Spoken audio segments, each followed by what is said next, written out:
Il faut parfois une vie pour apprendre à s'aimer.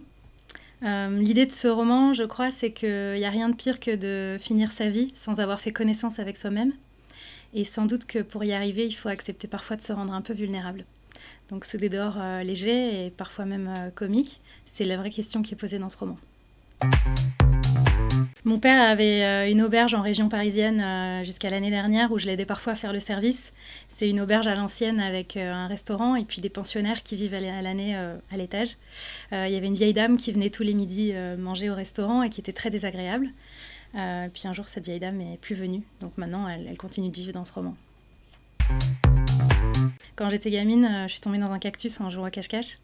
C'était assez violent parce que j'étais en petite culotte. Et du coup, c'est ma grand-mère qui m'a mise dans un bain et qui a enlevé les épines une à une. Et je trouve que c'est une histoire très tendre, pleine de piquant. La dernière, on est donc bien sûr à la fin du livre. On est en tête-à-tête avec Paulette, qui vient d'admettre qu'elle avait fait la rencontre de l'homme de sa vie. Et elle est seule, mais elle est heureuse. Et j'aime l'émotion et la sensibilité qui se dégagent d'elle à ce moment-là. La phrase, c'est « Elle soupira en pensant au bonheur qui attendait encore le vieil homme, et, tout en espérant en partager encore quelques-uns avec lui, ferma les yeux doucement. » Mon mari a beaucoup de casquettes, c'est mon amant, mon ami, mon meilleur ami et aussi mon premier lecteur. En revanche, je ne miserai pas un copec sur son objectivité.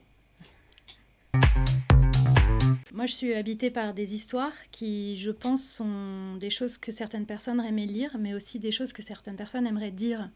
Il y a quelque chose, je crois, dans l'écriture qui révèle un petit peu une espèce de catharsis collective. Ça permet d'exprimer des émotions, des souffrances, des douleurs, mais aussi des joies. J'ai l'impression, en fait, quand j'écris, de participer à rendre les gens qui m'entourent un peu plus heureux, même ceux que je connais pas.